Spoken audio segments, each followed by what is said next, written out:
നാരായണ. ശ്രീമന്നാരായണീയം. ദശകം 41. 40-41 പൂതനാമോക്ഷം ആണ് പറയണത്. ഇന്നലെ ബാലരക്ഷയെക്കുറിച്ച് പറയുണ്ടായി. ഇന്ന് പൂതന മുക്തി കിട്ടിയ സമയം നന്ദഗോപുര് കംസൻ്റെ ഗൃഹത്തിൽ നിന്ന് വരുന്നു. വലിയ ശരീരം കണ്ട് അത് രാക്ഷസിയുടെയാണ് എന്ന് ധരിച്ചുകൊണ്ട് മഴ കൊണ്ട് വെട്ടിപ്പൊളിച്ച് കുറേ ദൂരെ പോയിട്ട് ദഹിപ്പിക്കുന്നു. അപ്പോൾ അതിൽ നിന്നുണ്ടായത് സുഗന്ധമാണ്. ഇത് വല്ലാത്തൊരത്ഭുതം അവർക്കുണ്ടായി. ഈ രാക്ഷസിക്ക് ഇങ്ങനെ ഒരു അവസ്ഥ വരാൻ എന്താ കാരണം? ശ്രീ ശുഖബ്രഹ്മർഷി പോലും സംശയിച്ചു. ഇങ്ങനെയുള്ള ഈ പൂതനയ്ക്ക് പോലും ഭഗവാൻ മുക്തി കൊടുക്കുകയാണെങ്കിൽ ഈ സ്നേഹത്തോടെ പരിചരിക്കുന്നതായിട്ടുള്ള ഗോകുലവാസികൾക്ക് ഭഗവാൻ എന്താ കൊടുക്കുക? എങ്ങനെയാണ് ഈ കടം വീട്ടുക? ഭാവി ഇങ്ങനെ കാണാണ്. അപ്പം ആ ഒരു കൃപ, ഭഗവാന്റെ കൃപ, അത് നമുക്ക് ആ ലീല, അതിൻ്റെ രഹസ്യം കണ്ടുപിടിക്കാൻ എളുപ്പമല്ല. അതുകൊണ്ടാണ് ശ്രീ ശുഖബ്രഹ്മർഷി ഇത് അച്ഛനായുള്ള വ്യാസനിൽ നിന്നും ഭാഗവതത്തെ പഠിച്ചത്. ആ രംഗം നമുക്ക് കേൾക്കാം. ഓം ശ്രീ ഗുരുവായൂരപ്പ. ദശകം 41, ശ്ലോകം 1. ഓം വ്രജേശ്വര ശൗരിവചോ നിശമ്യ സമാവ്രജന്നധ്വനിഭീതചേത നിഷ്പിഷ്ടനിശേഷതരും നിരീക്ഷ്യ കഞ്ചിൽ പദാർത്ഥം ശരണം ഗതസ്ത്വാം. ഗൗരീവച, ശൗരീവച. ശൗരി എന്ന് പറഞ്ഞാൽ ശൂരസേന പുത്രൻ വസുദേവരുടെ വാക്കുകൾ കേട്ടപ്പോൾ നിശമ്യ കേട്ടിട്ട്, നിശാമ്യ കണ്ടിട്ട്. ഒരു ദീർഘത്തിൻ്റെ വ്യത്യാസമേ ഉള്ളൂ. നിശമ്യ എന്ന് പറഞ്ഞാൽ കേട്ടിട്ട്, നിശാമ്യ എന്ന് പറഞ്ഞാൽ കണ്ടിട്ട്. ഗൗരീവചഹ നിശമ്യ. ഇപ്പോൾ ഇവിടെ വസുദേവരെ കാണുകയും ചെയ്തു, വസുദേവരെ വാക്ക് കേൾക്കുകയും ചെയ്തു. ഇവിടെ വാക്കിനാണ് പ്രാധാന്യം, കാണലിന് അല്ല.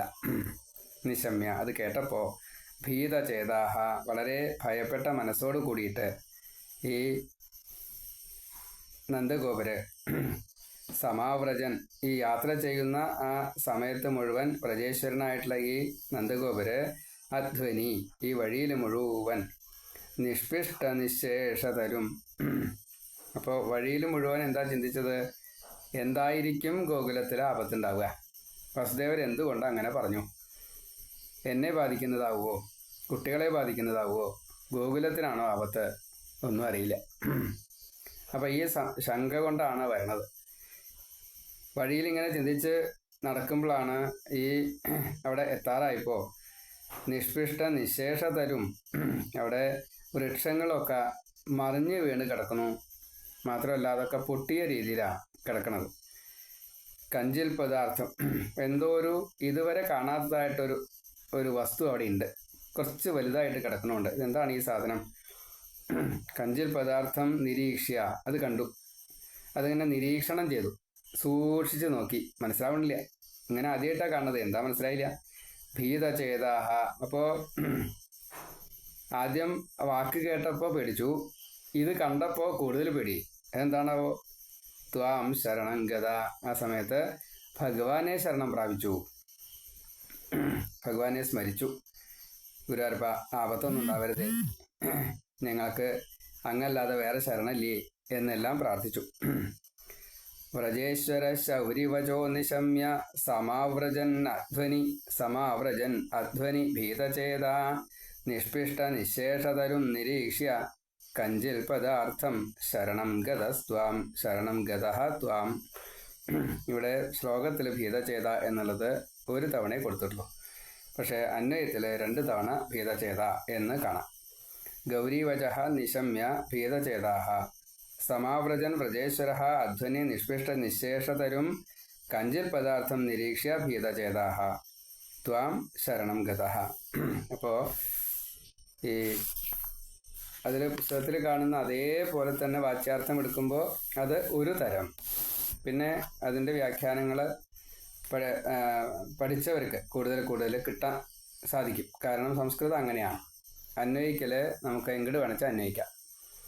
അതിൽ പ്രധാനപ്പെട്ട ഒരു നിയമം, അത് പാഖണ്ഡമായിട്ട് വരാൻ പാടില്ല. അതിൽ പറഞ്ഞത് വിപരീതമായിട്ട് വരാൻ പാടില്ല. കവി ഉദ്ദേശിച്ചത് എന്തോ ആ അർത്ഥത്തിന് അപ്പുറം നെഗറ്റീവ് ആയിട്ടാണ് എടുക്കുന്നതെങ്കിൽ അത് പാഖണ്ഡാണ്. അപ്പോൾ നെഗറ്റീവായിട്ട് വരാത്ത രീതിയിൽ പോസിറ്റീവായിട്ട് വരുന്ന രീതിയിൽ അതിനെ അങ്ങോട്ടും ഇങ്ങോട്ടും ഒക്കെ അന്വയിക്കാനുള്ള സ്വാതന്ത്ര്യം വ്യാഖ്യാതാക്കൾക്കുണ്ട്. അത് ഈ രചയിതാവും അതിനെ അനുകൂലിക്കുകയാണ് സാധാരണ ചെയ്യാറ്.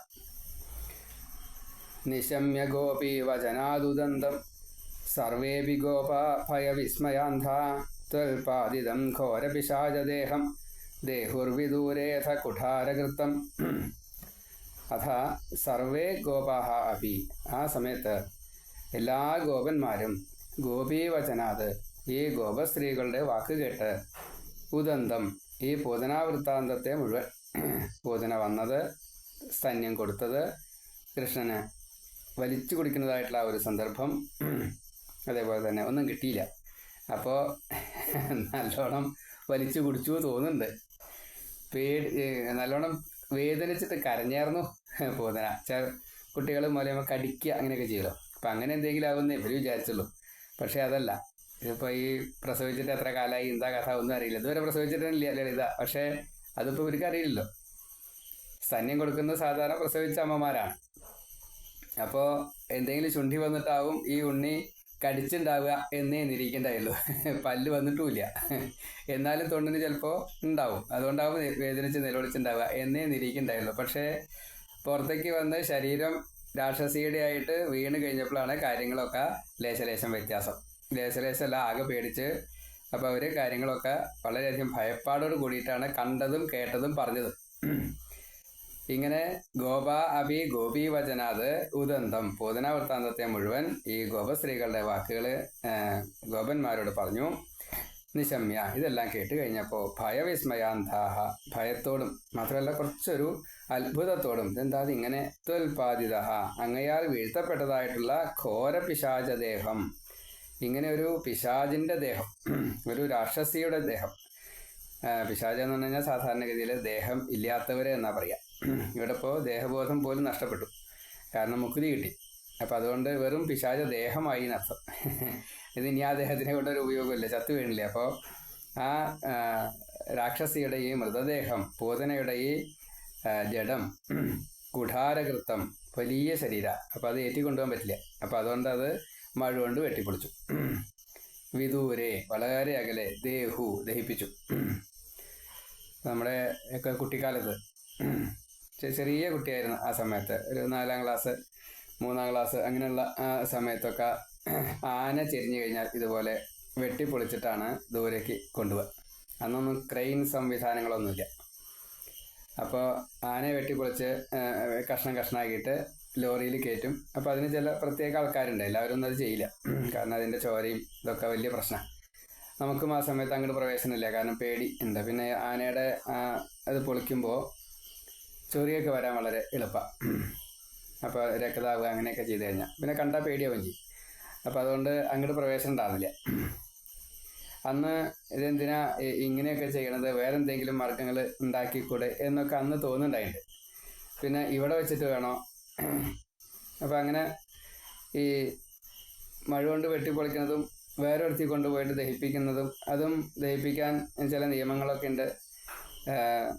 കത്തിക്കായിട്ട് തന്നെ വേണം, എന്തൊക്കെയോ ഉണ്ട്, ചില നിയമങ്ങളൊക്കെ ഉണ്ട്, മുഴുവൻ പറയാൻ വശല. മറ്റുള്ള അവർക്ക് ഭൂമിയിൽ പോലും അതിൻ്റെ ഈ ദൂഷിത വശങ്ങൾ ഉണ്ടാവാൻ പാടില്ല, കിണറ്റിലേക്കൊന്നും വരാൻ പാടില്ല, അങ്ങനെ എന്തൊക്കെയാണ്. അതിൻ്റെ ആ നിയമങ്ങളൊക്കെ പാലിച്ചിട്ടാണ് ഇന്നും അതൊക്കെ ചെയ്യണത്. അതെങ്ങനെയൊക്കെയാണ് ചെയ്യുന്നത് വെച്ചാൽ നമുക്കറിയില്ല, ഇത് കൊണ്ടുപോകുന്നത് മാത്രമേ നമുക്കറിയുള്ളൂ. അപ്പോൾ അന്ന് തന്നെ ഇങ്ങനൊരു വിഷയമുണ്ട്. അപ്പോൾ അത് അങ്ങനെ പാടുമോ? കാരണം നമ്മുടെ കാരണന്മാരൊക്കെ മരിച്ചു പോയതൊക്കെ ആ സമയത്ത് കുട്ടിക്കാലത്ത് തന്നെ കണ്ടിട്ടുണ്ട്. അപ്പോൾ അവരെയൊക്കെ വളരെ ശുശ്രൂഷയോട് കൂടിയിട്ടാണ്, ഭക്തിയോട് കൂടിയിട്ടാണ് ഇവരൊക്കെ ബോഡി സംസ്കരിക്കുന്നത് കണ്ടിരിക്കുന്നത്. ഹോമാചാരത്തോട് കൂടിയിട്ട് വളരെ നെയ്യൊക്കെ ചേർത്ത് അങ്ങനെയൊക്കെയാണ്. അപ്പോൾ അതും ഇതും കൂടിയിട്ടൊരു ബന്ധമില്ലായ്മ അന്ന് കണ്ടിട്ടുണ്ട്. നമ്മുടെ അടുത്ത് തന്നെ ഒരു സംവിധാനം ഉണ്ട് ഈ ആനയെ നോക്കണ ഏർപ്പാട്. അങ്ങനെയൊക്കെയാണ് അതൊക്കെ മനസ്സിലാവുന്നത് യാദൃശികമായിട്ട്. അപ്പോൾ അന്ന് തന്നെ ഈ കോടാലി കൊണ്ട് വെട്ടിപ്പൊളിക്കലും ഏർപ്പാടൊക്കെ അത് പിന്നെ ഭാഗവതം എടുത്തിട്ട് ഇങ്ങനെ ഒന്ന് പൂതനയുടെ ശരീരം ചെയ്തപ്പോഴാണ് അപ്പം ഇങ്ങനെ ഒരു വഴി ഉണ്ടല്ലേ പ്രമാണമായിട്ട് എന്ന് മനസ്സിലായത് എന്ന് സാരം. അപ്പോൾ ഇത് പണ്ട് തന്നെ ഇങ്ങനെയുള്ള ഏർപ്പാടുകൾ ഉണ്ട് എന്ന് സാരം. ഇപ്പോൾ 5000 കൊല്ലത്തിന് മുന്നുള്ള ഏർപ്പാടാണല്ലോ. അപ്പോൾ ആ ആയുധം, അതേപോലെ ഈ പ്രവൃത്തി, ഇതൊക്കെ പണ്ടും ഉണ്ട് എന്ന് സാരം. എന്താ ഉദ്ദേശം? എന്താ? വാസസ്ഥലം ശുദ്ധമാവണം, അശുദ്ധമാവരുത്. പല കാരണങ്ങളെ കൊണ്ട് അശുദ്ധമാവാം. അപ്പം അശുദ്ധമാവാതിരിക്കാനുള്ള പ്രിക്കോഷൻസ് അന്ന് തന്നെ ചെയ്തായിരുന്നു. അപ്പം അന്നല്ല, അതിൻ്റെ മുന്നേയും ചെയ്തായിരുന്നു എന്ന് സാരം. അത് ആവർത്തിക്കുകയാണല്ലോ. അഥ സർവേ ഗോപാ അപി ഗോപീവചനാത് ഉദന്തം നിശമ്യ ഭയവിസ്മയാന്ധാഃ ത്വൽപാദിതഃ ഘോര പിശാചദേഹം കുഠാരകൃതം വിദൂരേ ദേഹു. ഇങ്ങനെ അന്വയം.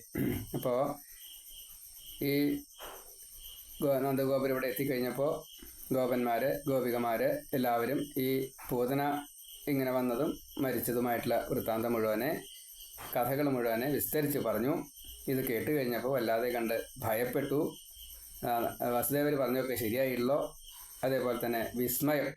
ഇങ്ങനെ ഒരു ചെറിയൊരു ഉണ്ണിയല്ലേ, ഈ ഉണ്ണിയാൽ ഇങ്ങനെ വലിയൊരു രാക്ഷസി മരിക്കണമെങ്കിൽ അതിനും എന്തെങ്കിലും ഒരു കാരണം ഉണ്ടാവും. അതെന്താണാവോ? ഇങ്ങനെ അത്ഭുതം, കുറച്ചൊരു പരിഭ്രമം, ഇനി എന്തെങ്കിലും ഉണ്ടാവുമോ പരിഭ്രമം? അപ്പോൾ ഭഗവാനാൽ വീഴ്ത്തപ്പെട്ടതായിട്ടുള്ള ഈ ഭയങ്കരമായിട്ടുള്ള ശരീരം ഏതായാലും അവിടെ ഇട്ട് ദഹിപ്പിക്കാൻ വയ്യ. അതുകൊണ്ട് കോടാലി കൊണ്ട് മുറിച്ചു, എന്നിട്ട് വളരെ ദൂരെ കൊണ്ടുപോയിട്ട് ദഹിപ്പിച്ചു. നിശമ്യ ഗോപി വചനാദുദന്തം സർവേപി ഗോപാ ഭയവിസ്മയാന്ധാ ത്വൽപാദിതം ഘോര പിശാചദേഹം ദേഹുർവിദൂരേധ കുഠാരകൃത്തം. ഇനി 3ാമത്തെ ശ്ലോകം. ത്വൽപീതപൂതസ്തനത ശരീരാത് സമുച്ചലൻ ഉച്ചരതോ ഹി ധൂമ ശങ്കാമധാദാഗരവഃ കിമേഷ കിം ചന്ദനോ ഗൗൽഗുലവോധവേദി. അഥ ത്വത് പൂതസ്തനത ശരീരാത്. ത്വൽപീത ഭഗവാനാൽ കുടിച്ചതായിട്ടുള്ള, പൂതഹ പുത്തനാക്കിയതായിട്ടുള്ള സ്തനം, ആ സ്തനത്തിൽ നിന്ന്, സ്തനം ഉള്ളതായിട്ടുള്ള ശരീരം, സ്തനതഃ ശരീരാത്, ആ സ്തനം ഉള്ളതായിട്ടുള്ള ഈ ശരീരം ഭഗവാൻ ശുദ്ധമാക്കി തീർത്തായിട്ടുള്ള സ്തനമുള്ള ഈ പൂതനയുടെ ഈ ശരീരം ഭഗവാൻ ഒന്ന് കുടിച്ചു എന്നേ ഉള്ളൂ, മുല കുടിച്ചു എന്നേ ഉള്ളൂ. അതിൽ പാലല്ല കിട്ടിയതെന്നേ ഉള്ളൂ. ഭഗവാൻ വേണ്ടത് എന്തോ അത് ഊറ്റി കുടിച്ചു, രക്തം മുഴുവൻ ഊറ്റി കുടിച്ചു എന്നാണ്. രക്തത്തിൽ നിന്നാണ് സ്തന്യം ഉണ്ടാവുക, പാലുണ്ടാവുക. അപ്പോൾ ആ സ്തനം പാല് കൊടുത്തില്ല. അപ്പോൾ ഭഗവാൻ ആ ചോരത്തിളപ്പം കൊണ്ടാണല്ലോ അങ്ങനെയൊക്കെ ചെയ്യണത്. അപ്പോൾ ആ ചോരത്തിളപ്പം കൊണ്ട് എടുത്തു. തിളയ്ക്കാനുള്ള ചോര ഇനി അവിടെ വേണ്ട എന്ന് പറഞ്ഞ് ചോര കൊണ്ട് എടുത്തു. അതോട് കൂടിയിട്ട് അതിൽ ദുഷിച്ചത് എന്തൊക്കെയുണ്ടോ അത് മുഴുവൻ ഇല്ലാണ്ട് ചെയ്യുന്ന ഭഗവാൻ അങ്ങനെയാണ്. തീയ് എപ്രകാരത്തിലാണോ ഈ കത്തിച്ച് അതിനെ ശുദ്ധമാക്കുന്നത്, അതേപോലെ സ്വർണം തീയിലിട്ട് കഴിഞ്ഞാൽ സ്വർണത്തിൻ്റെ ആ ചളിയും ചെമ്പോ എന്തൊക്കെ കലർപ്പുകളൊക്കെ ഇല്ലാണ്ട് ശുദ്ധമായിട്ട് വരും. എന്ന കൂട്ടത്തിൽ ഈ പൂതനയുടെ ദുഷിച്ചതായിട്ടുള്ള കർമ്മവാസനയും കൂടി ഇനി ഒന്നും ബാക്കിയില്ല, ഒരു ആഗ്രഹവും ഇല്ല, കാമബാക്കിയില്ല, കർമ്മവാസനയില്ല. രണ്ടും ഭഗവാൻ ഊറ്റിക്കുടിച്ചു, ഈ ചോര ഊറ്റിക്കുടിച്ചു വിട്ട്. അപ്പോൾ അതുവരെ ഉണ്ടായിരുന്ന പ്രാരബ്ധത്തിൻ്റെ ബാക്കിയുണ്ട്, അത് മുഴുവൻ വേദനയായിട്ട് സഹിക്കുകയും ചെയ്തു. അങ്ങനെ മുക്തി കിട്ടി, ആ ജഡം പതിച്ചു, ഭൂമിയിൽ പതിച്ചു. അത് വലിയ ശരീരം, വലിയ ശരീരമാകുമ്പോൾ തൊട്ടടുത്തുള്ള മറ്റേ കാട്ടിലുള്ള മരങ്ങൾ മുഴുവൻ വലിയ വലിയ മരങ്ങളാണ്, അതൊക്കെ തവിട് പൊടി. അപ്പം വിറകുണ്ടാക്കാൻ വേറെ പണി വേണ്ട. അപ്പം അങ്ങനെയുള്ള ആ ഭയങ്കര ശരീരം അത് കോടാലി കൊണ്ട് മുറിച്ച് വളരെ ദൂരെ കൊണ്ടുപോയിട്ട് കത്തിച്ചു. ത്വൽപീത പൂതസ്തനത ശരീരാ സമുച്ചലൻ ഉച്ചരതോ ഹി ധൂമ ശങ്കാമധാത് ആഗരവഃ കിമേഷ കിം ചന്ദനോ ഗൗൽഗുലവോധവേദി. അപ്പോൾ ഇങ്ങനെ കത്തിച്ചു കഴിഞ്ഞപ്പോൾ ഭഗവാനാൽ പാനം ചെയ്യപ്പെട്ടതായിട്ടുള്ള ഈ ശുദ്ധമാക്കി തീർത്തതായിട്ടുള്ള ഈ സ്ഥാനമുള്ളതായിട്ടുള്ള ഈ ശരീരം, അത് സമുച്ചലൻ, അത് ഉണ്ടാക്കുന്നതായിട്ടുള്ള ഉച്ചതരഹ വളരെ ഉയർന്നതായിട്ടുള്ള ഏഷ ധൂമഹ കത്തിച്ചപ്പോണ്ടായിട്ടുള്ള ഈ പുക ആഗരവഹ കിം അഖിലിൻ്റെ പുകയാണോ അഥവാ ചാന്ദനഹ കിം ചന്ദനം കത്തിച്ചാണ്ടാവുന്ന പുകയാണോ അഥവാ ഗുൽഗുലു കത്തിച്ചിട്ടുള്ള ആ പുകയാണോ ഇതി ശങ്കാം അഥാത് എന്നുവെച്ചാൽ ഇത് കത്തിച്ചപ്പോൾ വളരെ സുഗന്ധം. അപ്പം അത് അഖിലിൻ്റെ ആണോ ചന്ദനത്തിൻ്റെ ആണോ ഗുൽഗുലുവിൻ്റെ ആണോ സുഗന്ധദ്രവ്യങ്ങൾ കത്തിച്ചു കഴിഞ്ഞാൽ ഉണ്ടാകുന്ന സുഗന്ധമാണ് അവിടെ പുകയിൽ എല്ലാവർക്കും ശ്വസിക്കാൻ സാധിച്ചത്. എന്താന്ന് കൃത്യമായിട്ട് മനസ്സിലാവണില്ല. കാരണം ഭഗവാന്റെ ഈ ശുദ്ധമാക്കല് അത് ഏത് തരത്തിലുള്ളതാണ് എല്ലാവർക്കും ആകർഷകം ആയിരിക്കും. അതുകൊണ്ട് ഒരു ഹാനിയും ഉണ്ടാവില്ല. അപ്പോൾ ഒരു മെഡിസിൻ ശ്വസിക്കണേക്കാൾ കൂടുതൽ ഇതൊക്കെ ഗുൽഗുലു എന്നൊക്കെ പറയുമ്പോൾ മെഡിസിനാണ്. അപ്പോൾ അതിന് ചില വിഷമങ്ങളൊക്കെ ഉണ്ടാവും. ആ വിഷമങ്ങളൊട്ടില്ലേനും സുഗന്ധം ഉണ്ടേ. അപ്പം അത് ചന്ദനം കത്തിച്ചാൽ അതിൻ്റെ ഒരു സുഖമുണ്ട് എന്ന കൂട്ടത്തിലുള്ള വല്ലതുമാണോ എന്ന് സംശയം തോന്നി. എന്താ കാരണം? ഈ ഭഗവാന്റെ സ്പർശമാണ്, ഭഗവാന്റെ അനുഗ്രഹമാണ്. ത്വൽപീതപൂതസ്തനത ശരീരാത് സ്തനതഃ ശരീരാത് സ്തനതത്. അവിടെ തകാരമാണ്, ചകാരം ഛകാരം. ച ഛ എന്നുള്ളത് രണ്ടും പോയിട്ട് സ്തനത്. അതുപോലെ ഛ എന്നുള്ളത് ഷ എന്നായിട്ട് മാറും.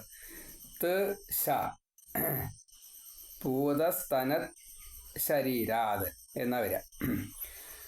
ത്വൽപീതപൂതസ്തനത ശരീരാത് സമുച്ചലൻ ഉച്ചരതോ. അവിടെ നു എന്നാണ് കാണുക. രണ്ട് നകാരം ഒരു ഉകാരം. അത് എൻ കാരായിട്ട് മാറുമ്പോൾ സമുച്ചലൻ, സമുച്ചലൻ രണ്ടും പറയാറുണ്ട്. പിന്നെയോ ഉച്ചരതോ, അവിടെ രണ്ട് നകാരത്തിൽ ഒരു ചില്ലി അക്ഷരമായിട്ട് മാറും. ബാക്കിയുള്ള 1.5 നകാരം പൂവും. പിന്നെ ഉച്ചതരോ എന്നാണ് വരിക. അത് കൂട്ടിച്ചേർക്കുമ്പോൾ അഡീഷണലായിട്ട് 1.5 നകാരം വന്നു ചേരും എന്ന് സാരം. സമുച്ചലൻ ഉച്ചരതോ ഹി ധൂമ ശങ്കാമധാത് ആഗരവ കിമേഷ. ശങ്കാം അധാത് ആഗരവ കിമേഷ കിം ചാന്ദനോ ഗൗൽഗുലവോ അഥ ഏവ ഇതി ഗൗൽഗുലവ ആണ്. ഗൗൽഗുലവ എന്നുള്ളത് ഗുൽഗുലുവിൽ നിന്നും ഉണ്ടായതാണോ, അതാണ് ഗൗൽഗുലവ.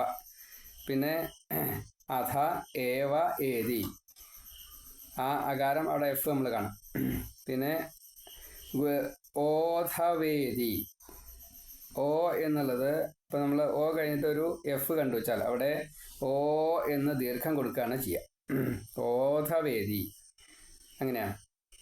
ഗൗൽഗുലവോധവേദി അങ്ങനെ വേണം. അപ്പോൾ ആ ദീർഘം 2 മാത്രം കാണുമ്പോഴാണ്, കേൾക്കുമ്പോഴാണ് നമുക്കവിടെ ഒരു അകാരം അഥ ഏവ ഇതി, അഥ ഏവ ഇതി അഥ ഗൗൽഗുലവോധവേദി അഥവേദി ഗൗൽഗുലവോധവേദി. അപ്പം ഇങ്ങനെ ഇത് കത്തിച്ചു കഴിഞ്ഞപ്പോൾ ഈ സുഗന്ധമാണ് വന്നത്. ഇത് എവിടെ നിന്നുണ്ടായി, എന്ത് കാരണം കൊണ്ടുണ്ടായി എന്നെല്ലാവരും അത്ഭുതപ്പെട്ടു, സംശയിച്ചു. മദംഗസംഗസ്യ ഫലം ന ദൂരേ ക്ഷണേന താവത് ഭവതാമപി സ്യാത് ഇത്യുല്ലപൻ വല്ലവതല്ലജേഭ്യഃ ത്വം പൂതന ആതനുധാ സുഗന്ധിം. മദംഗസംഗസ്യ, എൻ്റെ മത് അംഗസംഗസ്യ, മത് എൻ്റെ, അംഗ അവയവം, സംഗസ്യ മത് അംഗസംഗസ്യ എൻ്റെ സ്പർശനം കൊണ്ട്, ഫലം അതിൻ്റെ പ്രയോജനം, ന ദൂരെ ദൂരത്തിലല്ല വേഗം തന്നെ കിട്ടും എന്നുള്ളത് അറിയിക്കാൻ വേണ്ടിയിട്ട്, ഭവതാം അപി ഭഗവാനെ അങ്ങയ്ക്കും, ക്ഷണേന സ്യാത് താമസം വിനാ ഉണ്ടാകും എന്ന് ഭഗവാൻ ഈ നമ്മളോട് എല്ലാവരോടും, നന്ദഗോപരോട് മാത്രമല്ല കേട്ടോ, എല്ലാവരോടും ഇതി എന്ന് വല്ലവതല്ലജേഭ്യാം ഈ ശ്രേഷ്ഠരായിട്ടുള്ള ഗോപന്മാരോട്, വല്ലവതല്ലജേഭ്യ അതിൽ ഏറ്റവും പ്രധാനപ്പെട്ടതായിട്ടുള്ള ഈ മഹാന്മാരായിട്ടുള്ള കുറച്ച് മഹത്വം ഉണ്ടായതുകൊണ്ടാണ് കൃഷ്ണനെ മകനായിട്ട് കിട്ടിയതൊക്കെ. തല്ലജങ്ങളായിട്ടുള്ള ശ്രേഷ്ഠങ്ങളായിട്ടുള്ള ശ്രേഷ്ഠങ്ങൾ, വല്ലവന്മാരും വല്ലവ സ്ത്രീകളും. വല്ലവന്മാരെന്ന് പറഞ്ഞാൽ ഗോപികൾ, വല്ലവന്മാരെന്ന് പറഞ്ഞാൽ ഗോപന്മാർ, വല്ലവ സ്ത്രീകളെന്ന് പറഞ്ഞാൽ ഗോപസ്ത്രീകൾ. അപ്പോൾ ഈ വല്ലവന്മാരായിട്ടുള്ള തല്ലജങ്ങളായിട്ടുള്ള അവർക്ക് വല്ലവന്മാരായിട്ടുള്ള ഈ മഹാകേമന്മാരായിട്ടുള്ള ഗോപന്മാര് എന്താ കേമത്വം? ഭഗവാനെ ഇങ്ങനെ സ്വാതന്ത്ര്യത്തോട് കൂടിയിട്ട് കിട്ടണു. ഭഗവാൻ അങ്ങോട്ട് അത്രയും ഇഷ്ടത്തോട് കൂടിയിട്ട് സ്വാതന്ത്ര്യത്തോട് കൂടിയിട്ട് പെരുമാറണു. അതാണ് വല്ലവ തല്ലജേഭ്യാം ത്വം പൂതനാം ആതനുധാഹ സുഗന്ധിം. പിന്നെയോ ഉല്ലപൻ, ഉറക്കെ ഉച്ചത്തിൽ പറയുന്നവനെ ഉറക്കെ പറയുന്നവതാണോ ഉല്ലപൻ? പറയുക, പാടുക, പറയുക, ആലപിക്കുക എന്നില്ലേ? ഉല്ലപൻ ആലപിക്കുക, ഉറക്കെ പറഞ്ഞു. ത്വം അങ്ങ് പൂതനാം ഈ പൂതനയെ സുഗന്ധമുള്ളതാക്കിയത്, പൂതനയുടെ ശരീരത്തെ ജഡത്തെ കത്തിക്കുമ്പോൾ സുഗന്ധമുള്ളതാക്കിയത് ആതനുധാഹ ചെയ്തു. അപ്പോൾ നന്നായിട്ട് തന്നെ ഈ പൂതനയുടെ ശരീരം ഇപ്രകാരം വളരെ സുഗന്ധപൂരിതമാക്കി തീർക്കാനുള്ള ഉദ്ദേശം തന്നെ നിങ്ങൾ എന്നെ എത്രത്തോളം സ്നേഹിക്കുന്നു, എടുക്കുന്നു, തരുന്നു, സംവദിക്കുന്നു, കാണുന്നു, എൻ്റെ വാക്കുകളെ കേൾക്കുന്നു, ഇങ്ങനെ പലതുണ്ടല്ലോ. ഇതൊക്കെ ഇന്ദ്രിയങ്ങളിലൂടെയാണ് ഭഗവാൻ കൊടുക്കുന്നത്. ഇന്ദ്രിയങ്ങളിലൂടെയാണ് ഈ ഗോപന്മാരും ഗോപികളും സ്വീകരിക്കുന്നത്. അതിൻ്റെയൊക്കെ ഫലം എന്താ ഇപ്രകാരത്തിലാവും. അപ്പോൾ ഇന്ദ്രിയങ്ങളുടെ ഓരോ പ്രവൃത്തിയും ആസക്തി ഇല്ലാതെ കൊണ്ട് വേണം സ്വീകരിക്കാൻ എന്നാണ് നമ്മെ പഠിപ്പിക്കുന്നത്. ഇവിടെ ആസക്തി വേണം. എന്തിനോട്? കൃഷ്ണനോട്, ഭഗവാനോട്, ഭഗവത്വത്തോട്. അപ്പോൾ അത് ചെയ്തു കഴിഞ്ഞാൽ ഇതേപോലെ ഏത് രാക്ഷസിയായാലും ഏത് രാക്ഷസനായാലും മുക്തനാവും എന്ന് കാണിക്കാൻ വേണ്ടിയിട്ടാണോ ഇതിങ്ങനെ ഉറക്കെ പറയുകയാണോ? ഉറക്കെ പറയാന്നുള്ളതിൻ്റെ അർത്ഥം ഉറക്കെ പറയാന്നുള്ളതല്ല, ഉറപ്പിക്കുക. മനസ്സിന് ഈ പ്രകാരത്തിലാണ് എന്നുള്ളൊരു ഉറപ്പ് വരുത്തുക. അതല്ലേ ഭഗവാൻ അപ്പം ചെയ്തത് എന്ന് ചോദിക്കുകയാണ്. മദംഗസംഗസ്യ ഫലം ന ദൂരെ ക്ഷണേന താവത് ഭവതാമപി സ്യാത് ഇത്യുല്ലപൻ വല്ലവതല്ലജേഭ്യ ത്വം പൂതനാം ആതനുധാ സുഗന്ധിം. അപ്പോൾ എത്രത്തോളം ആണോ ഈ സുഗന്ധപൂരിതമാക്കിയത്, അത് ഇന്ദ്രിയങ്ങളുടെ ഈ അംഗസംഘം, ഇന്ദ്രിയങ്ങളുമായിട്ടുള്ള സംഘം. ഇപ്പം ഇതിലൊക്കെ വേണം. ഇതിലിപ്പോൾ ത്വരിയുടെ മാത്രമേ പറഞ്ഞിട്ടുള്ളൂ എങ്കിലും ത്വരിയുടെ മാത്രമല്ല, ബാക്കി 4 അതിൽപ്പെടും. ഇനി ചെയ്യാൻ പോകുന്നതും ഈ 4മാണ്. അതേപോലെ തന്നെ കൊടുക്കലും വാങ്ങലും, സമർപ്പണമുണ്ട്, അതേപോലെ തന്നെ ഭഗവാനിൽ നിന്ന് സ്വീകരിക്കലുണ്ട്. ഇത് രണ്ടും മുക്തിക്ക് കാരണമാണ്. അതിനെ ഊന്നി പറഞ്ഞു എന്ന് സാരം. അതാണ് ചിത്രം പിശാച്യാനഹത കുമാരഃ ചിത്രം പുരൈവാഗധി ശൗരിണേദം ഇതി പ്രശംസൻ കില ഗോപലോകോ ഭവന്മുഖാലോകരസേന്യമാംക്ഷീത്. പിശാച്യ ഈ രാക്ഷസിയാൽ, കുമാരൻ നഹതഃ കൊല്ലപ്പെട്ടിട്ടില്ല, ഈ ശ്രീകൃഷ്ണൻ കൊല്ലപ്പെട്ടിട്ടില്ല. ചിത്രം ഇത് വളരെ അത്യാശ്ചര്യം തന്നെ. ഇതം പുരായേവ ഇപ്രകാരമുള്ള ഒരു ആപത്ത് പണ്ട് തന്നെ ശൗരിണ വസുദേവനാൽ ആ കഥി പറയപ്പെട്ടുവല്ലോ. ചിത്രം അത് അത്യാശ്ചര്യം. കാരണം ഇത് മുൻകൂട്ടി ത്രികാലജ്ഞാനിയായിട്ടുള്ള ഈ വസുദേവര് തന്നോട് മധുരയിൽ വെച്ച് തന്നെ പറഞ്ഞതാണല്ലോ. ഇത് പ്രശംസൻ. അപ്പോൾ വസുദേവരെ കുറിച്ച് അധികം പ്രശംസിച്ചു, വലിയൊരു ബഹുമാനം തോന്നി. ഗോപലോക ഈ ഗോപന്മാരും, നന്ദഗോപർ മാത്രമല്ല എല്ലാ ഗോപന്മാരും ഭവൻ മുഖാലോകരസേ എന്നിട്ട് ഭഗവാന്റെ ഈ മുഖത്തെ കാണുന്ന രസത്തിൽ ന്യമാംക്ഷീത് കില, ന്യമാംക്ഷീത് മുങ്ങിയല്ലോ. എല്ലാവരും കൂടിയിട്ട് ഭഗവാനെ തന്നെ നോക്കിക്കൊണ്ടു നിന്നു. എന്തൊരത്ഭുതം. ചിത്രം പിശാച്യാനഹത കുമാരഃ ചിത്രം പുരാ ഏവ അകധി ശൗരിണ ഇദം ഇതി പ്രശംസൻ കില ഗോപലോകോ ഭവന്മുഖ ആലോകരസേ ന്യമാംക്ഷീത്. ദിനേ ദിനേഥ പ്രതിവൃദ്ധലക്ഷ്മീ അക്ഷീണമാംഗല്യ ശതോവ്രജോയം ഭവൻ നിവാസാദയി വാസുദേവ പ്രമോദസാന്ദ്ര പരിതോ വിരേജേ. അയി വാസുദേവ, അല്ലയോ ഈ വസുദേവരുടെ പുത്രനായിട്ടുള്ള ശ്രീകൃഷ്ണ. അവിടെ വാസുദേവ എന്ന് പ്രത്യേകം കൊടുത്തു തന്നെയാണ്. കാരണം വസുദേവർക്ക് ഇങ്ങനെയുള്ള കഴിവുണ്ടല്ലോ, അദ്ദേഹത്തിൻ്റെ പുത്രനല്ലേ. അഥാ, പിന്നെ മാത്രമല്ല ഇവിടെയാണ് ഈ കൃഷ്ണൻ വസിക്കുന്നത്. അതുകൊണ്ട് ദേവഭാവത്തിൽ ഇവിടെ വസിക്കുന്നു എന്ന, ഗോകുലത്തിൽ വസിക്കുന്നു എന്ന വാസുദേവൻ. അഥാ ഭവൻ നിവാസാത്, അങ്ങയുടെ ഈ വാസം കൊണ്ട്, ഭഗവാനെ അങ്ങയുടെ ഈ ഇവിടെയുള്ള താമസം കൊണ്ട്, ഇവിടെയാണല്ലോ അങ്ങ് താമസിക്കുന്നത്. അങ്ങനെയുള്ള, കാരണം മധുരയിൽ താമസിക്കേണ്ട ആളാ, അവിടെ നിന്നാണ് ഇവിടെ മറ്റേ സ്ഥലം മാറിയിട്ട് ഇവിടെ വന്നത്. ദിനേ ദിനെ, എല്ലാ ദിവസവും പ്രതിവൃദ്ധ ലക്ഷ്മി, മാത്രമല്ല വൃദ്ധി ഇങ്ങനെ ഉണ്ടാവുക, വളർച്ച, ലക്ഷ്മിയുടെ വളർച്ച. മാത്രമല്ല പ്രതിവൃദ്ധ ലക്ഷ്മി, അതിങ്ങനെ കൂടി കൂടി കൂടി വരിക. ഈ പലിശയ്ക്ക് കടം കൊടുക്കുന്ന മുതലാളി ഈ മുതല് ഇരട്ടിച്ച് ഇരട്ടിച്ച് അതിൻ്റെ ഇരട്ടിച്ച് ഇങ്ങനെ ഇരട്ടിക്കുക എന്ന കൂട്ടത്തിൽ ഇവിടെ പ്രതിവൃദ്ധ ലക്ഷ്മി.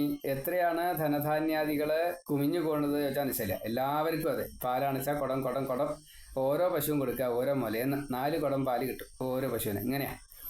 അങ്ങനെ അക്ഷീണമാംഗല്യ ശതഹ, അതുകൊണ്ട് തന്നെ ക്ഷയിക്കാത്തതായിട്ടുള്ള അനേകം മംഗളവസ്തുക്കളുടെ പൈസ ഉണ്ടായാൽ എന്താ ചെയ്യുക, അത് വേണം ഇത് വേണം അതൊക്കെ വാരിക്കൂട്ടും. ഇങ്ങനെ വാരിക്കൂട്ടേണ്ട വിഷയമൊന്നുമില്ല, അവർക്കൊന്നും ഈ മറ്റില്ല, എവിടെയെങ്കിലുമൊക്കെ പോയിട്ട് എന്തെങ്കിലുമൊക്കെ കൂടി കൊണ്ടുവരിക, അങ്ങനെ ഒരു പാടില്ല. അവിടെ ഉള്ളതിനെ വാരിക്കൂട്ടി. അപ്പോൾ പൂക്കളൊക്കെ ധാരാളം ഉണ്ടായി, ഫലങ്ങളൊക്കെ ധാരാളം ഉണ്ടായി, അതേപോലെ ധാന്യം അത് ധാരാളം ഉണ്ടായി, പിന്നെ സുഗന്ധദ്രവ്യങ്ങൾ, കുരുമുളകായാലും അങ്ങനെയുള്ള ഉണ്ടല്ലോ, ഒക്കെ ഉണ്ടായിട്ടുണ്ട്. നമുക്ക് എന്താ അവിടെ ഉണ്ടായത് എന്താന്ന് നമുക്ക് ശരിയാണ്. എന്നാലും ഒരു ഇത് പറഞ്ഞു അത്രേ ഉള്ളൂ. നമുക്ക് ഇഷ്ടമുള്ളത് ഇഞ്ചി ആയാലും കുരുമുളകായാലും ധാരാളം ഉണ്ടായി. പിന്നെ ഗോരസങ്ങൾ, അപ്പോൾ പാല്, വെണ്ണ, തൈര്, വെണ്ണയും പാലൊക്കെ ധാരാളം കഴിച്ചു കഴിഞ്ഞാൽ നല്ല നല്ല തുടുത്ത് നല്ല ശരീരമാവും, നല്ല ആരോഗ്യമുണ്ട്, ധാരാളം പണിയെടുക്കാനും പറ്റും. അപ്പം അങ്ങനെ ഐശ്വര്യം കൂടി കൂടി കൂടി വന്നു. പിന്നെ വിറ്റാൽ ധനം കിട്ടും. അപ്പോൾ അത് ഇവിടെ പാല് വാങ്ങാൻ ആളുണ്ട്, അപ്പോൾ കൊടുക്കും. ഗോകുലത്തിൽ പാല് ഇഷ്ടം പോലെയാണ്. അപ്പം അങ്ങനെ അക്ഷീണമാംഗല്യ ശതഹ, മംഗളവസ്തുക്കൾ ധാരാളമായിട്ട് കൂട്ടിക്കൂട്ടി. അയം വ്രജ, ഈ ഗോകുലം പരിതഹ, എങ്ങും എല്ലാ ദിക്കിലും പ്രമോദ സാന്ദ്രഹ, വളരെയധികം ആനന്ദത്തെ അനുഭവിച്ചതായിട്ട്, തിക്കായിട്ടുള്ള ആനന്ദത്തെ അനുഭവിച്ചതായിട്ട് വിരേജെ ശോഭിച്ചു. ദിനേ ദിനേധ പ്രതിവൃദ്ധ ലക്ഷ്മി അക്ഷീണമാംഗല്യ ശതോ വ്രജോയം ഭവത് നിവാസാത് അയി വാസുദേവ പ്രമോദസാന്ദ്ര പരിതോ വിരേജ.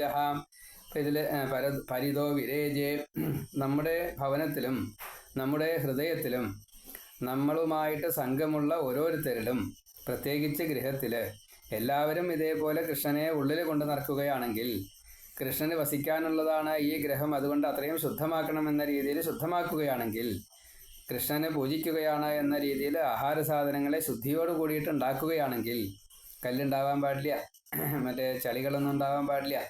അതായത് അമ്മ പറയാറുണ്ട്, ഇലയിൽ ഒളമ്പിയ സാധനങ്ങളിൽ നിന്ന് ഒന്നും കളയാൻ പാടില്ല.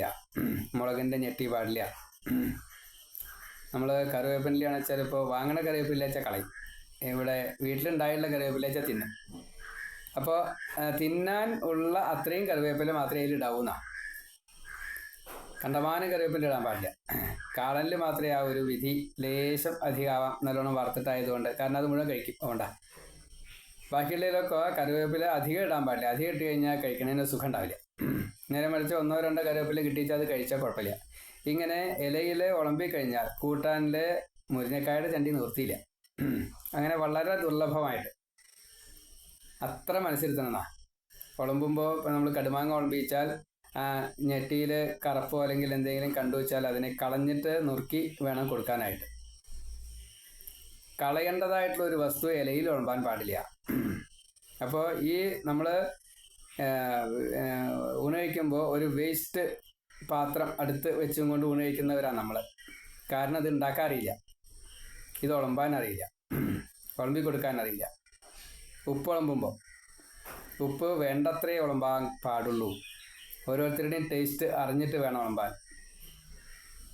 അത് വളരെ മനസ്സിലെത്തണം. ഒന്നും ശേഷിച്ചിടാൻ പാടില്ല. അങ്ങനെ വേണം. ഊണ് കഴിഞ്ഞാൽ ഇല ഇല ആദ്യം എങ്ങനെയാണോ വെച്ചേർന്നത് അതുപോലെ ആവണമെന്നാ. അത്ര അങ്ങനെ വിളമ്പി കൊടുക്കാൻ പാടൂ. അപ്പോൾ ഉണ്ടാക്കുന്ന വസ്തുക്കളിൽ അത്ര ശ്രദ്ധിക്കണ്ടേ. അതേപോലെ കൂടുതൽ വിളമ്പാൻ പാടില്ല. ഇപ്പം ചിലർക്ക് പുളിയിഞ്ചി ഇഷ്ടാവില്ല, കൂടുതൽ വിളമ്പിയാൽ അതാണ്. അപ്പം അത്ര മനസ്സിരുത്തണം. ഒന്നും കളയാൻ പാടില്ല, വേസ്റ്റ് ആക്കാൻ പാടില്ല. നാഷണൽ വേസ്റ്റ് ഇന്നിപ്പോൾ നമ്മൾ ഏറ്റവും കൂടുതൽ ദുർഭാഗ്യം അല്ലെങ്കിൽ ഈ കാണുമ്പോൾ വയ്യ എന്ന് തോന്നുന്ന ഒരു പ്രധാന കാര്യം ഇതാണ്. ഒന്നും മനസ്സിരുത്താതെ കണ്ട് കഷ്ണം നുറുക്കും. അരി പിന്നെ ഈ കല്ല് അരിച്ചിട്ടാണ് വരണമെന്നുള്ളതുകൊണ്ട് അത് അങ്ങനെയാണ് വെക്കുമ്പോൾ പിന്നെ കല്ലുണ്ടാവില്ല. പക്ഷേ എങ്കിലും മറ്റ് പല ശ്രദ്ധക്കുറവ് കൊണ്ട് പച്ചക്കറി ആയാലും ഒക്കെ നുറുക്കുമ്പോൾ ശ്രദ്ധിക്കാനിട്ടും ഒന്നിച്ചൊക്കെ വയ്ക്കുമ്പോഴേ ധാരാളം കല്ലുപെടാനൊക്കെ സാധ്യതയുണ്ട്. അതേപോലെ ഈ കളയേണ്ടതായിട്ടുള്ള വസ്തുവിനെ കളഞ്ഞിട്ട് വേണം കഷ്ണം നുറുക്കാനായിട്ട്. അപ്പോൾ അതും ശ്രദ്ധിക്കില്ല. കുരുവൊക്കെ ഉണ്ടാവും. നാരങ്ങ നുറുക്കുമ്പോൾ അതിൽ കുരു വീണാൽ ആ കുരു കളയാണ്ട് നിർത്തിയില്ല. അപ്പം അത്ര മനസ്സിരുത്തിയിട്ട് വേണം ഇലയിലേക്കാണ്ട് വിളമ്പാൻ. അപ്പം അങ്ങനെ ശ്രദ്ധയോട് കൂടിയിട്ട് വേണം എല്ലാ കാര്യങ്ങളും ചെയ്യാൻ. അടിച്ചൂരി വൃത്തിയാക്കി തുടച്ച് അത്ര മനസ്സിരുത്തണം. എന്തിനു വേണ്ടിയിട്ടാ?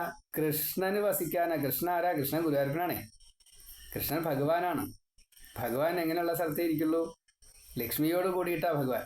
ലക്ഷ്മിയും ഭഗവാനും എത്രത്തോളം ശുദ്ധിയുണ്ടോ അവിടെ മാത്രമേ ഉണ്ടാവുള്ളൂ. മനസ്സ് ശുദ്ധമാവണം, ശരീരം ശുദ്ധമാവണം, പരിസരം ശുദ്ധമാവണം.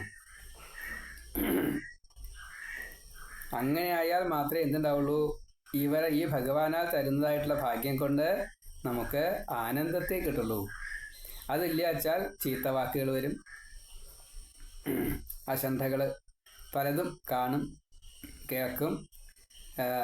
നിലത്തുണ്ടാവും, മേശയിലുണ്ടാവും, ഇരിക്കുന്ന സ്ഥലത്തുണ്ടാവും, വസ്ത്രത്തിലുണ്ടാവും, മനസ്സിലുണ്ടാവും, ശരീരത്തിലുണ്ടാവും. ഇതൊക്കെ എന്താണ്? മറ്റുള്ളവർക്ക് വെറുപ്പുണ്ടാക്കുന്നതാണ്. അപ്പോൾ നോട്ടം കൊണ്ട് വാക്കുകൊണ്ട് ഒക്കെ ഹിംസ വരും. അത് വരാതിരിക്കാൻ നമ്മൾ ശ്രദ്ധിക്കണം. അതാണ് കൃഷ്ണൻ ചെയ്തത്. പൂതനയുടെ ദേഹത്തു നിന്ന് പിന്നെ സുഗന്ധം ഉണ്ടായത്. എന്താ കാരണം? കൃഷ്ണൻ ശുദ്ധമാക്കി തീർത്തു. അപ്പം നമ്മുടെ ഈ മനസ്സിനെ പോലും ശുദ്ധമാക്കി തീർക്കാൻ കഴിവുള്ള കൃഷ്ണനെ സ്വീകരിക്കണച്ചാൽ നമ്മൾ അത്രയും മനസ്സിരുത്താൻ തന്നെ പറ്റൂ, അല്ലെങ്കിൽ പറ്റില്ല. അതാണ് ഇതിൻ്റെ പാഠം. ആ പാഠം പഠിക്കാതെ കണ്ട് പൂതനാമോക്ഷം കുറേ വായിച്ചിട്ട് ഒരു കാര്യമില്ല. ഒരിക്കലും പുത്തനാവാത്ത ഈ പൂതനയെ ഭഗവാൻ ഇപ്രകാരത്തിൽ പുത്തനാക്കി എന്നതിൻ്റെ സാരം ഭഗവാനെ നമ്മൾ സ്വീകരിക്കേണ്ട വിധമുണ്ട്. പൂതന വന്നത് ലളിതയായിട്ടാ. പൂതനയെ എല്ലാവരും ആ ലളിതാവേഷം കണ്ടു കഴിഞ്ഞപ്പോൾ ഇത് ലക്ഷ്മിയാണ് എന്ന് ധരിച്ചുപോയി. കൃത്രിമമായിട്ടാണെങ്കിലും നമ്മളത് ചെയ്യണം. അപ്പം നമ്മുടെ ഉള്ളിലുള്ളതായിട്ട് എല്ലാ കന്മഷങ്ങളും ഈ ഭഗവാൻ തീർത്തോളും. നമ്മൾ രജോ ഗുണം കൊണ്ട് കന്മഷം ഉള്ളവരാ. കാമബാക്കി ഉണ്ടായത് കൊണ്ട് കർമ്മവാസന ഉള്ളവരാ. അപ്പോൾ നമുക്ക് അതിനെ കുറച്ച് കൃത്രിമമായിട്ട് ബലം പ്രയോഗിച്ച് തന്നെ നമ്മുടെ മനസ്സിനെ കൊണ്ട് നമ്മൾ നിർബന്ധിക്കണം. അങ്ങനെ നിർബന്ധിച്ചാൽ എന്ത് ഫലം കിട്ടും? ഈ ശുദ്ധമാകുക എന്ന ഫലം കിട്ടും. അപ്പം അതിനാവണം പൂതനാമോക്ഷം വായിക്കുന്നത്. ഇപ്പോൾ ഇവിടെ അത് സംഭവിച്ചു. എല്ലാവർക്കും ആനന്ദത്തെ കൊടുക്കാൻ സാധിച്ചു. അതാണ് ദിനേ ദിനേഥ പ്രതിവൃദ്ധ ലക്ഷ്മി അക്ഷീണമംഗല്യ ശതോവ്രജോയം ഭവൻ നിവാസാദ വാസുദേവ പ്രമോദ സാന്ദ്ര പരിതോ വിരേജേ. ഇനി 7ാമത്തെ ശ്ലോകം തൊട്ട് നമുക്ക് അടുത്തേൽ പറയാം. സർവത്ര ഗോവിന്ദനാമ സങ്കീർത്തനം. ഗോവിന്ദ ഗോവിന്ദ നാരായണ.